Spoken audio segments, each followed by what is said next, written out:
ya. Jadi hari ini kita akan tatap muka yang ke-13 ya. Izinkan saya untuk sharing screen.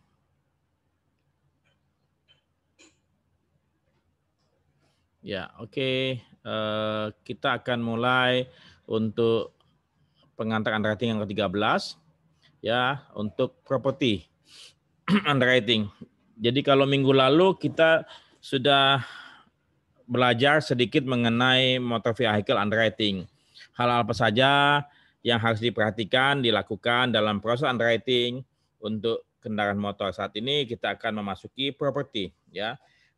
Property apa saja sih yang katakanlah kita harus lakukan, yang harus kita perhatikan, yang kita harus teliti sebelum bisa memutuskan ya untuk menerima tanpa syarat apa adanya, menerima dengan beberapa syarat, kondisi tertentu ataupun bahkan menolak ya. Kalau katakanlah kita misalnya menerima dengan menerima tanpa syarat, berapa dia punya harga preminya. Kalau misalnya dengan syarat, berapa preminya yang kita kenakan. Tentunya ini akan berbeda satu dengan yang lain ya. Kalau dengan syarat tentunya mungkin ratingnya lebih tinggi, deductible-nya lebih tinggi. Oke, kita akan mulai. Nah, kalau katakanlah kita lihat dari situasi gambar ini menunjukkan sebuah pemukiman ataupun kampung ataupun desa ataupun sebuah bukan komplek ya, tapi ya kawasan pemukiman penduduk ya yang sudah demikian padatnya dan kemudian dia punya bahan bangunannya pun juga sangat bervariasi ya, tidak tertata, tidak tersusun dengan rapi, mungkin bahkan jalan-jalan yang ada dalam kawasan pemukiman ini pun juga mungkin tidak bisa dilalui oleh kendaraan mobil ya. Sepeda motor mungkin masih bisa masuk, tapi kalau mobil mungkin tidak. Ya apalagi pemadam kebakaran ya, tentunya ini akan menyulitkan para tenaga pemadam kebakaran untuk mengakses kalau rumah di kawasan pemukiman ini terjadi apa-apa ya. Nah, sehingga dari lokasi ataupun lingkungan kita harus mengetahui ya seberapa besar tingkat risiko. Karena bukan cuma hanya risiko itu saja. Jadi bukan hanya bangunan itu saja, misalnya katakanlah bangunan di sini ya, yang batu ya. Ya, ini kan kelihatan batu kan, tapi kemudian bagaimana kawasan pemukiman ini itu bisa menjadi suatu risiko ya. Ini physical hazard ya. Physical hazard yang mendapat apa? Yang dapat meningkatkan kemungkinan terjadinya kebakaran ya, karena pasti di sini beragam. Ada yang memakai kompor gas, mungkin masih ada yang pakai minyak, mungkin sudah nggak ada lagi ya, tapi saat ini tabung melon ataupun mungkin ada yang pakai kayu bakar kalau misalnya kawasan pemukiman ini ya, sehingga tidak bisa dilarang juga kalau misalnya mereka memanfaatkan kayu bakar dan segala macam ya. Kemudian mungkin ada juga yang merokok sembarangan ya, kemudian bagaimana sampah ini bisa dikelola, bagaimana budaya kebersihan mereka di sini apa yang ada, lihat aja sini sampah pun juga berserakan di mana-mana ya. Jadi intinya saat katakanlah kalian mau menganalisa risiko properti, kalian bukan cuma hanya menganalisa properti itu sendiri, tapi kalian harus menganalisa lingkungan yang lebih luas ya.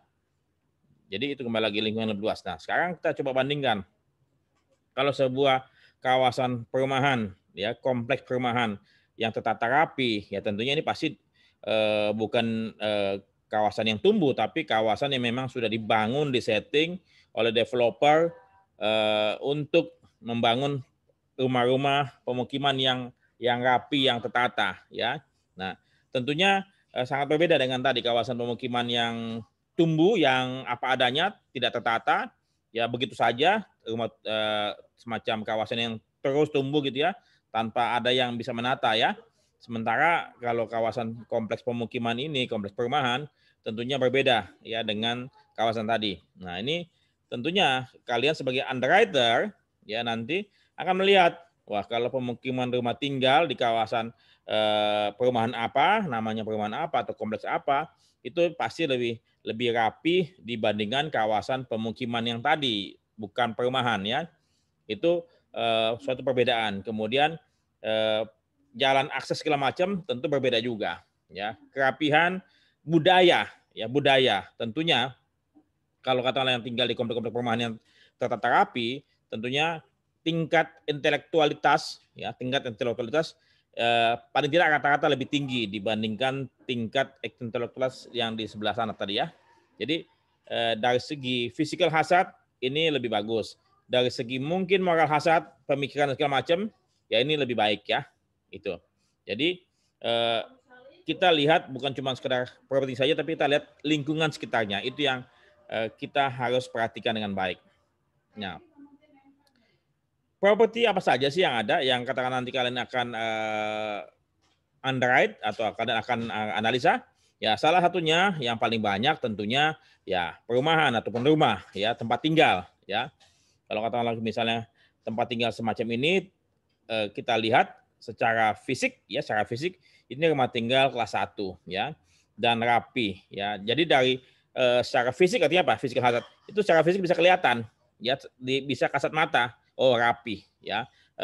Kemudian konstruksinya beton ataupun tembok, ya. Dindingnya aluminium, ya kaca atasnya genteng, ya. Nah ini physical hazardnya bagus, ya. Dan dia punya kode okupasinya. Lihat rumah tinggal di dalam tarif OJK ada kelihatan tuh tarif properti rumah tinggal kelihatan, ya sehingga kalian bisa melihat setiap kode okupasi itu sudah ditetapkan oleh OJK, ya. Dari sini kita lihat salah satu okupasi yang mungkin kalian akan banyak terima nanti pada saat kalian bekerja di perusahaan asuransi adalah rumah tinggal.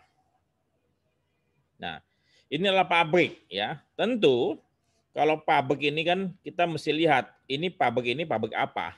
Kalau misalnya saya coba secara sekilas mata, pabrik ini mungkin pabrik tepung terigu ataupun pabrik yang ada silo-silonya ini ya mungkin gandum atau apa, ya. Jadi pabrik ini tentunya tadi berbeda dengan rumah tinggal. Kalau rumah tinggal tadi adalah orang yang menggunakan bangunan tersebut hanya keluarganya yang pemilik, ya. Adapun yang misalnya tamu datang sesekali datang, sehingga tingkat risikonya sangat rendah. Dan kemudian mereka ada kegiatan api yang menggunakan api hanya memasak, ya hanya memasak menggunakan api. Kadang-kadang juga ada yang api pakai kompor gas, ada yang pakai listrik, ya itu.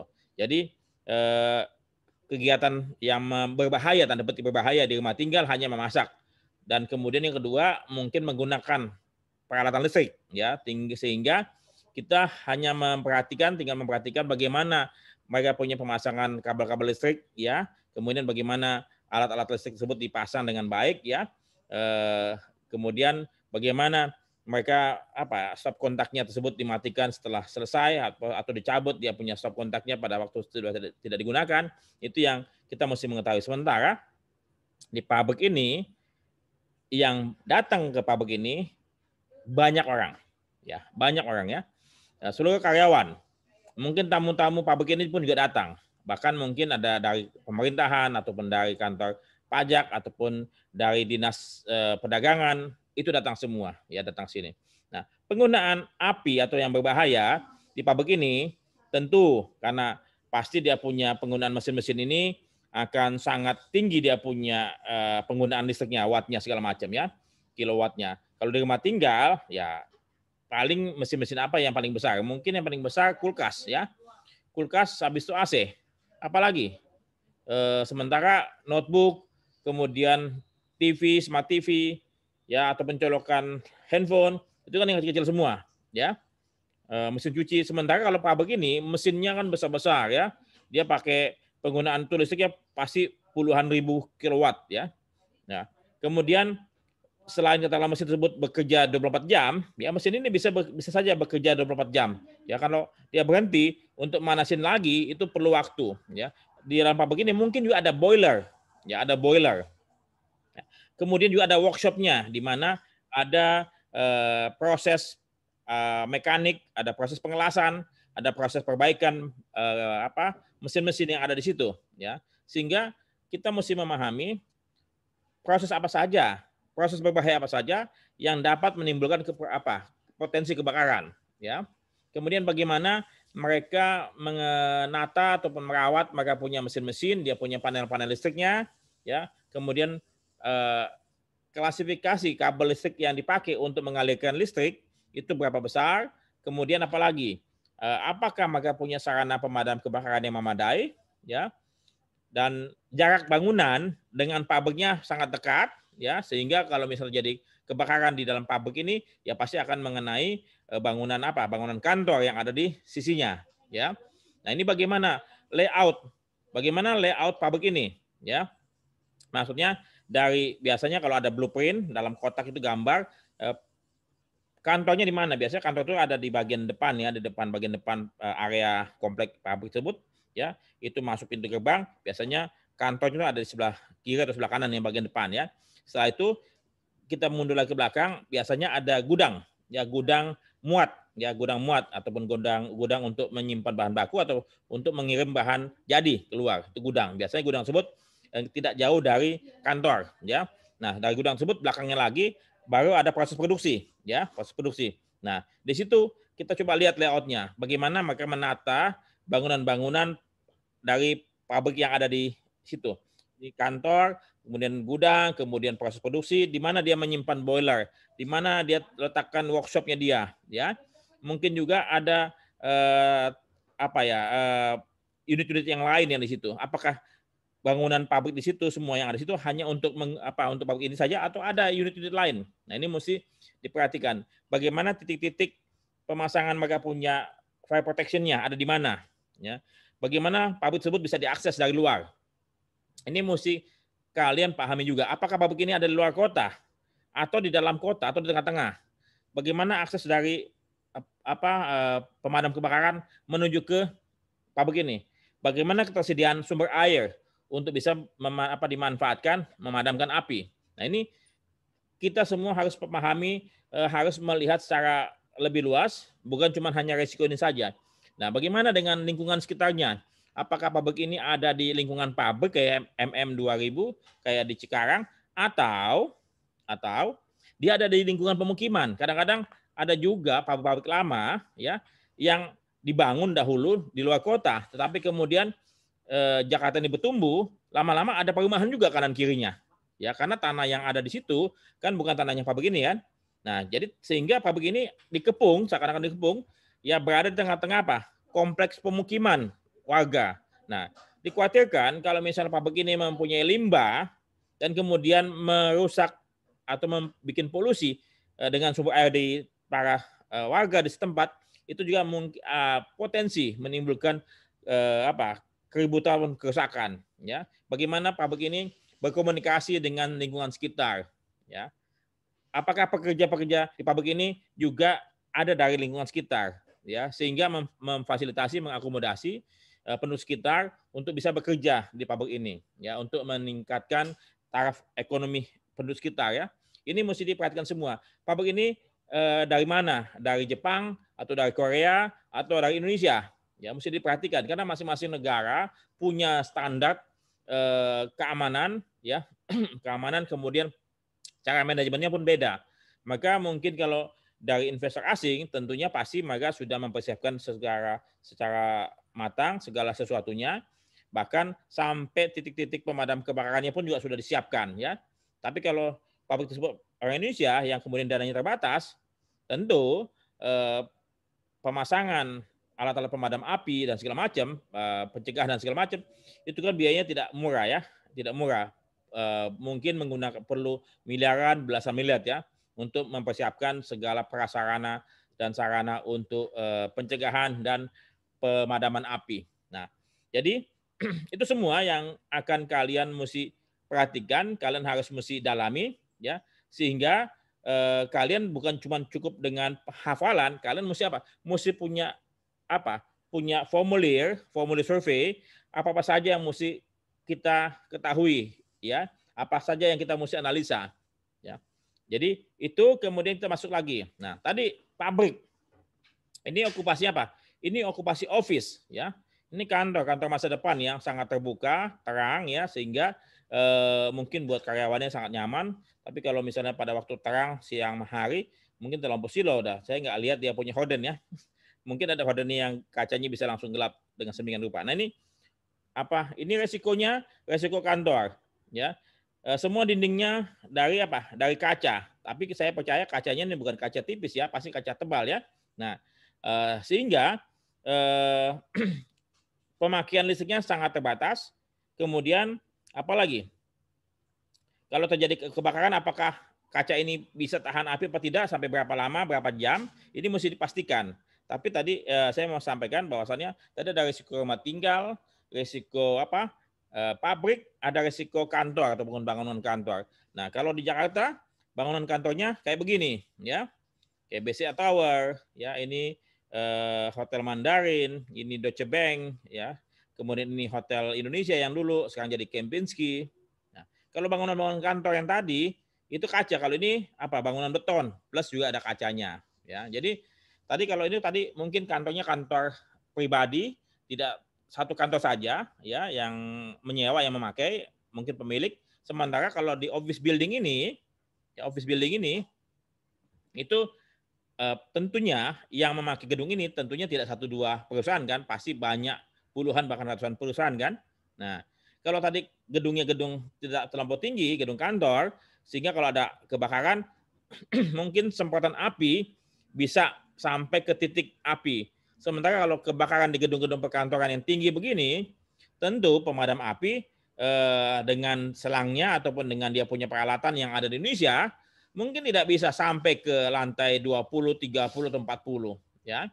Jadi pikirkan kembali bagaimana, jadi kalian punya analisa bukan cuman hanya bagaimana api bisa terjadi, ya, tapi kemudian bagaimana pemadaman api itu bisa dilakukan, berapa lama. Ya, jadi risiko kantor yang rendah ataupun ruko rumah kantor dengan office building yang kayak begini itu berbeda tingkat risikonya.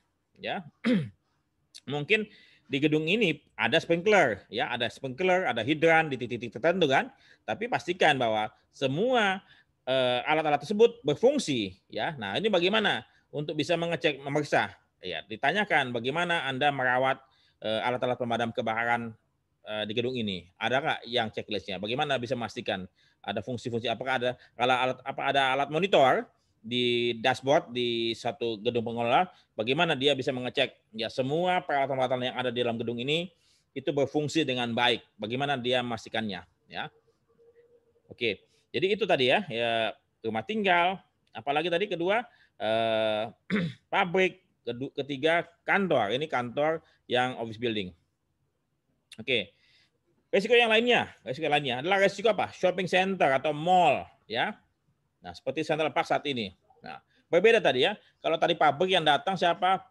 Para pekerjanya, para tamu, mungkin konsumen yang pembeli, ya distributor, ataupun juga yang supplier yang datang mengirim barang, juga dari bagian pajak ataupun dari bagian dinas Kementerian Perdagangan, ada dari mungkin bea cukai dan segala macam ada. Ya, kalau office building itu lebih luas, lebih banyak, ya, lebih banyak. Siapapun bisa datang, ya. Mungkin dalam office building tersebut ada juga kafe, tapi tidak banyak, ya. Ada juga mungkin tempat-tempat tertentu, ya. Nah, kayak tadi BCA Building, itu BCA Building kan gabung dengan Grand Indonesia, ya. Sehingga risikonya apa? Apakah itu risiko mall atau risiko office building? Nah, sementara di Central Park ini itu ada gedungnya, gedung apa? Gedung perkantoran di sebelah kiri nih. Sebelah kiri nih, gedung, kalau salah gedung nyambung nih. Ada pintu masuk, ya. Kemudian dia nyambung ke office building. Nah, oke, Central Park ini seperti mall ataupun apa?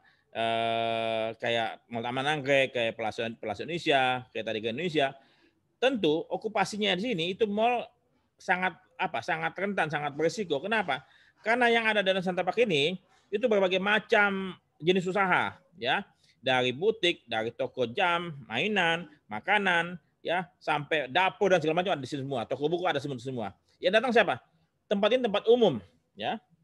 Kalau tadi office building BCA, yang mau datang ke kantor tersebut mesti apa? Mesti ada KTP, mesti tahu kemana tujuannya, ya, ke lantai berapa. Sementara ke mall ini, ya, kalian tentu tidak tanya kalian mau kemana, ya, mau ke Gramedia, minta KTP kan enggak. Pasti kalian apa? Cuma di scan, oh suhunya bagus, ya silakan, kan gitu loh. Jadi mall, ya, kayak Central Park dan lain-lain itu adalah tempat-tempat umum, Ya, siapapun bisa masuk. Siapapun bisa hadir ya. Sehingga apa? Tingkat risikonya pasti lebih berbahaya dibandingkan office building, dibandingkan rumah tinggal. Tapi apakah mall lebih berbahaya dibandingkan pabrik tadi? Belum tentu. Kalau pabriknya pabrik kimia atau pabrik pembuat senjata, ya tentunya berbeda lagi. Atau mungkin pabrik kayu yang memakai bahan-bahan kayu dan bahan-bahan kimia juga, itu pasti juga berbeda ya. Jadi yang pertama yang saya mau coba sampaikan, kita harus memahami okupasi itu sendiri. Ya, jangan sampai kalian salah menetapkan okupasinya. Pastikan okupasi tersebut ya kadang-kadang ada suatu kantor atau suatu ruko dipakai untuk apa?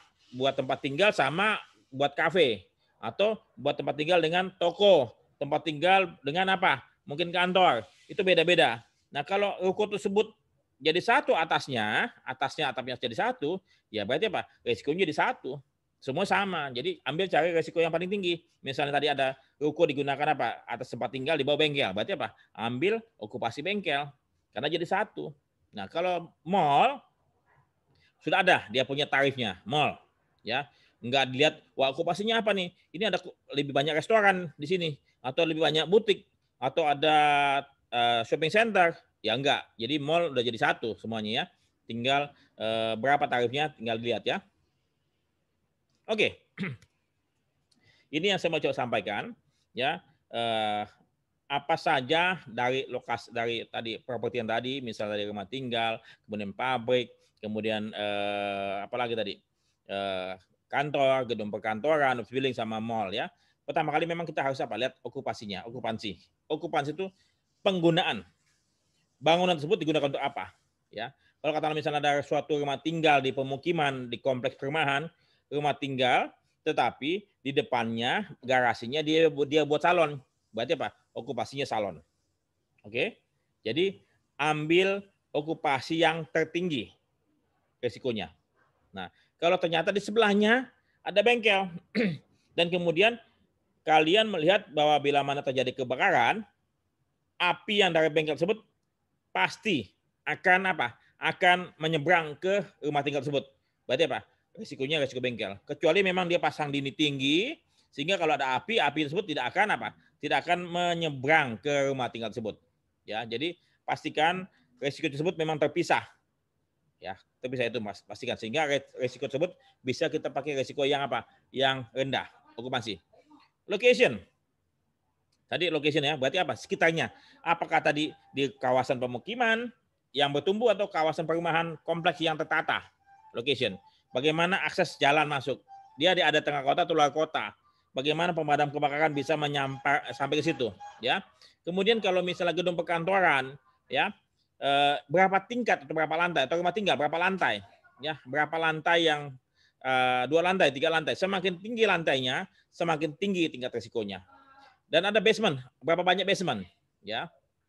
Kemudian tahun pembangunan, kapan dibangun? Ya tentunya kalau gedung-gedung yang lama, tentunya tingkat risikonya tinggi juga, ya. Karena kenapa? Pasti dia punya sarana pemadam apinya ataupun fasilitas segala macam itu belum terpasang, ya. Tapi ada juga gedung-gedung lama kayak di Skyline ataupun Menara Cakrawala yang di Tamrin itu yang ada Starbucks, sampingnya McD yang sudah nggak ada, Sarina itu gedung lama. Kalau tidak salah mungkin saya kerja di sana tahun 90, berarti bangunan tersebut mungkin tahun 70-an something, zamannya Ali Sadikin. Ya, jadi Sarina ada, itu Menara Cakrawala ada. Gedung tersebut masih bagus, ya. Makanya kembali lagi tahun pembangunan, kemudian bagaimana perawatannya. Nah, kalau perawatannya bagus, kalau Jepang saya percaya dia punya standar keamanan, kebersihan dan segala macam sangat baik, ya. Kalau Jepang. Nah, bagaimana dia punya housekeeping, tempat penyimpanan barang. Kalau pabrik tadi misalnya, dia apakah ada housekeepingnya? Bagaimana dia punya penyimpanan tertata gitu loh? Apakah ada ruang dari satu tumpukan lain? Bagaimana dia bisa mengakses gitu ya?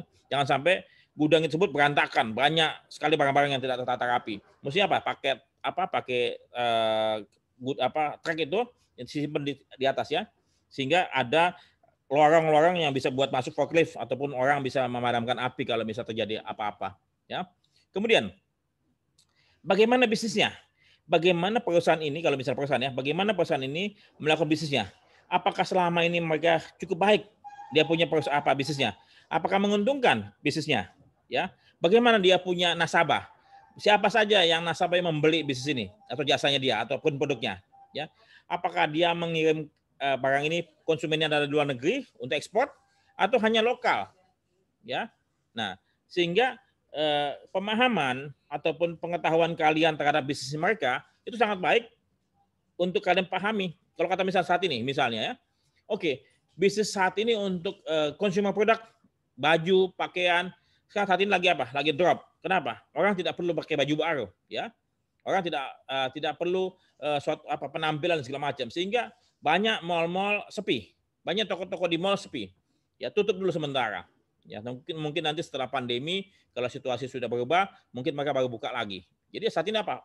Bisnisnya apa? Close, tutup sementara. Ya. Tapi kalau bisnis makanan ataupun bisnis pendidikan atau bisnis IT saat ini apa? Sedang tinggi-tingginya, sedang naik, ya. Sehingga apa? Kalau bisnisnya baik, tentunya apa? Moral hazardnya apa? Akan baik, ya. Kembali lagi, kalau bisnis tersebut menguntungkan buat pemiliknya atau yang pebisnisnya, tentu apa? Dia akan menjaga bisnis ini dengan baik, menjaga risiko dengan baik, sehingga apa? Sehingga tidak terjadi kebakaran. Kalau terjadi kebakaran, pasti mereka apa? Akan mengalami kerugian. Kenapa? Karena bisnis sedang tumbuh, sedang mengalami keuntungan, tiba-tiba terjadi kebakaran sehingga apa? Mematikan mereka punya apa? Mereka punya sumber pendapatan. Oke? Jadi bisnis itu sangat penting. Dari mana kalian bisa mengetahuinya? Dari laporan keuangan. Dari menanyakan siapa saja konsumen Anda, siapa saja yang membeli produk Anda. Bisakah Anda dapatkan nama-namanya? Berapa persen di Indonesia, berapa persen luar negeri, ya? Bagaimana selama 3 tahun, 5 tahun terakhir bisnis ini bertumbuh, ya. Jadi kita harus memahami bagaimana punya perkembangan bisnis. Oke. Berikutnya lagi, manajemen. Manajemen kalian harus tahu. Tadi kembali lagi, siapa yang mengelola bisnis ini? Negara manajemen Jepang, Korea, Indonesia ataupun katakanlah misalnya Timur Tengah, ya. Nah, jadi atau Bangladesh atau siapa atau India. Itu berbeda-beda, ya. Secara naluri ataupun secara informasi kita bisa dapatkan, selama ini kita tahu kalau pabrik Jepang ya yang ada di kawasan MM2000 ataupun beberapa tempat dia punya caranya rapi, bagus. Kemudian penggajiannya pun juga baik, tinggi. Sehingga apa? Sehingga tidak sehingga mengecilkan atau memperkecil potensi adanya demo daripada pabrik, ya. Kenapa? Karena tadi bisnisnya bagus, dia punya upahnya juga bagus, ya, sehingga karyawannya pun akan patuh dan tertib, ya, untuk bekerja dengan baik, ya. Itu kita bisa lihat dari sudut manajemennya. Coba tanya lagi manajemennya, apakah manajemen ini gonta-ganti? Sudah berapa lama manajemen ini manajemen ini melakukan fungsinya? Ya. Manajemen ini apakah merupakan bagian daripada pemilik atau profesional? Ya. Kemudian sudah berapa lama tadi diganti-ganti? Apakah manajemen suka bergonta-ganti sehingga akhirnya perusahaan ini tidak bisa bertumbuh? Ya, itu pun juga mesti dipahami. Oke. Kemudian berikutnya lagi loss record. Ini juga mesti diketahui, ya. Sudah berapa lama pabrik ini dibangun dan bagaimana kejadian-kejadian selama ini? Apakah pernah terjadi kebakaran? Tahun berapa terjadi kebakaran? Apa pernah terjadi banjir? Tahun berapa? Dan bagaimana pabrik ini ataupun manajemen menyikapi untuk bisa memperkecil, meminimize ataupun bahkan mungkin bisa menghindarkan risiko yang pernah terjadi. Kayak misalnya tadi kebakaran. Kebakaran terjadi karena tumpukan sampah yang tidak rapi, kemudian ada yang merokok, kemudian melempar ke situ, ya, sehingga tumpukan sampah tersebut terbakar dan akhirnya apinya tersebut menyambar ke bangunan pabrik utama. Nah, sehingga Sehingga harus ada larangan merokok di seluruh lokasi pabrik, ya, tidak boleh merokok, ya. Jadi menerima pegawai yang tidak merokok, ya, ataupun kalau merokoknya di luar pabrik, keluar sana atau disiapkan di tempat tertentu yang jauh di pojok sana. Ya, kemudian menyimpan tumpukan sampah yang agak jauh dari pabrik, sehingga perlu ketahui bagaimana sikap manajemen tersebut untuk dapat mencegah terjadinya kebakaran lagi yang serupa yang pernah terjadi di masa lalu. Kalau misalnya terjadi banjir karena lokasi pabrik tersebut memang di cekungan yang rendah, sehingga kalau ada apapun air pasti airnya masuk ke pabrik tersebut. Nah, bagaimana dia mencegah supaya air ini bisa tidak masuk ataupun masuk bisa dipompa keluar. Nah, ini mesti diperhatikan. Dia bikin tanggul kah, ataukah ada pompa-pompa yang digunakan untuk memompa air yang masuk ke sungai atau ke kali. Nah, ini mesti diperhatikan. Ya, intinya kita punya kacamata betul-betul mesti lebar ya terkait dengan hal ini. Kemudian terakhir, jaminan apa yang mau dibeli? Risiko apa yang mau dijamin? Ya, katakan tadi misalnya kalian takut nih, wah ini pernah kebanjiran nih, setiap tahun banjir. Ya, kalian nggak mau tutup, entar dulu. Kalau misalnya nasabahnya, saya nggak minta banjir kok, saya cuma minta apa? Asuransi kebakaran. Ya, kan tadi resikonya resiko banjir, tapi dia minta jaminan kebakaran saja. Banjirnya tidak mau karena memang semua perusahaan asuransi tidak mau. Ya, ya sudah. Kalau memang tadi loss record-nya banjir, ya, kalau dia minta asuransi kebakaran saja ya nggak ada masalah. Jadi nggak usah takut dengan loss record sebelumnya. Ya, jadi jangan paranoid ya. Bahwasannya kalau misalnya seorang yang pernah mengalami klaim, kemudian lantas orang tersebut tidak berubah. Justru orang yang sudah pernah mengalami klaim pasti mereka akan sangat berhati-hati lagi untuk menghindari kejadian yang serupa. Apalagi kalau dia punya bisnisnya bagus, menguntungkan, pasti mereka akan apa? Akan kapok ya, akan jerah dan tidak mau lagi mengalami hal yang sama. Kenapa? Setiap kali kejadian kebakaran ataupun hal-hal yang merugikan perusahaan, tentu apa? Itu akan merugikan perusahaan secara cash flow ya. Pertama apa? Dia punya produksinya tidak bisa jalan, ya, income-nya berhenti, customer-nya mencari supplier lain, ya, dan perlu waktu untuk apa? Untuk recovery, bangun pabrik lagi, mesin-mesin diperbaiki, kemudian di testing ulang, itu kan perlu waktu ya 6 bulan setahun paling enggak mesti ada untuk dapat recovery tersebut. Nah, kemudian bisnis tersebut, apakah customer yang tadi bekas customer kita yang sudah pergi ke tempat lain, apakah mau kembali lagi kepada kita? Mungkin dia tidak enak hati karena dia sudah berhubungan bisnis dengan kita punya kompetitor kan.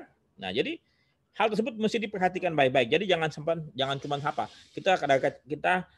kita sebagai underwriter jangan cuma hanya melihat dari kacamata kita saja, tapi kita pun juga mesti melihat dari kacamata tertanggung.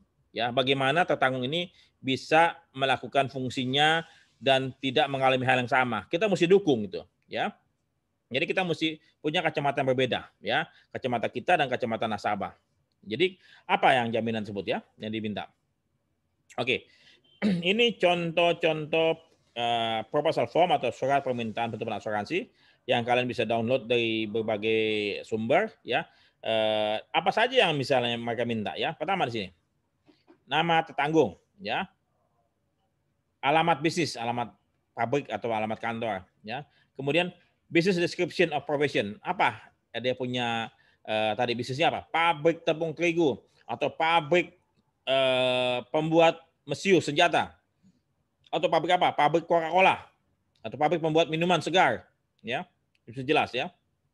Kemudian apalagi nih Rockyun nggak tahu nih, unique entity number nggak tahu, website ada, email ada, kemudian telepon di mana rumah tinggalnya, di mana mobile phone-nya, ini period yang diminta, period asuransi ya.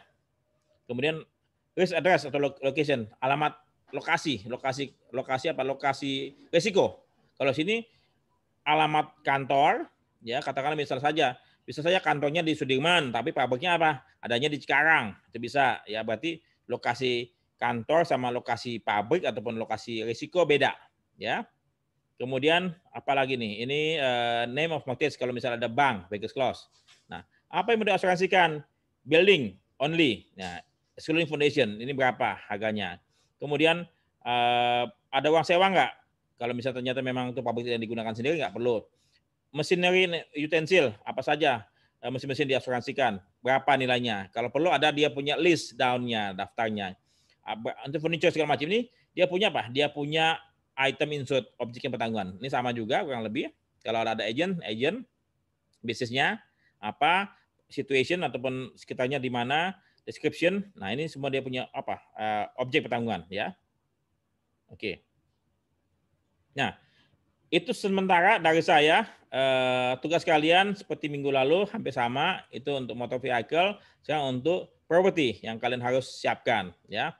Intinya kalian harus banyak belajar ya, dengan cuma 1 jam saja kalian belum bisa menjadi seorang underwriter yang baik ya.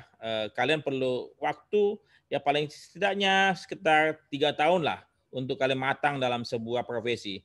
Entah broker, entah underwriter, entah adjuster. Paling nggak 3 tahun. Itu kalau kalian belajar dengan tekun dan mempelajari semua hal-hal yang ada yang kalian mesti kuasain ya.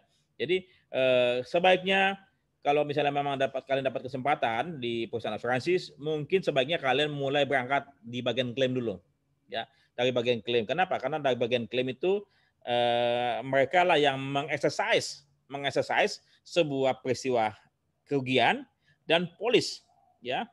Kalau underwriter kan apa? Underwriter kan dari risiko dan dia bikin polis kan, betul ya? Ini risikonya dari nasabah, ini polisnya. Ini matching apa enggak nih? Ya, itu underwriter, ya. Itu underwriter. Kalau marketing mencari risiko-risiko, cari nasabah di mana yang bisa sesuai dengan kebutuhan perusahaan. Jadi underwriter tuh ini risiko, ini polis. Mudah-mudahan matching. Ya kadang-kadang ada underwriter yang tidak menggali lebih jauh sehingga risiko apa yang diminta yang dihadapi oleh nasabah ternyata polisi tidak sesuai. Ya. Kemudian kalau tadi klaim, ini polis, ini kerugian atau klaim masuk apa enggak nih? Ya. Kalau misalnya tadi ini risikonya sudah sesuai dengan polis di tengah tadi, pasti klaimnya apa? Klaim terjadi apa? Pasti sesuai juga. Ya, pasti sesuai juga. Sehingga risiko, polis dan klaim itu mestinya inline ataupun selaras ataupun sejajar ya. Itu sehingga tidak ada timbul komplain, konflik ataupun ketidakpercayaan masyarakat terhadap industri perasuransian. Sehingga apa?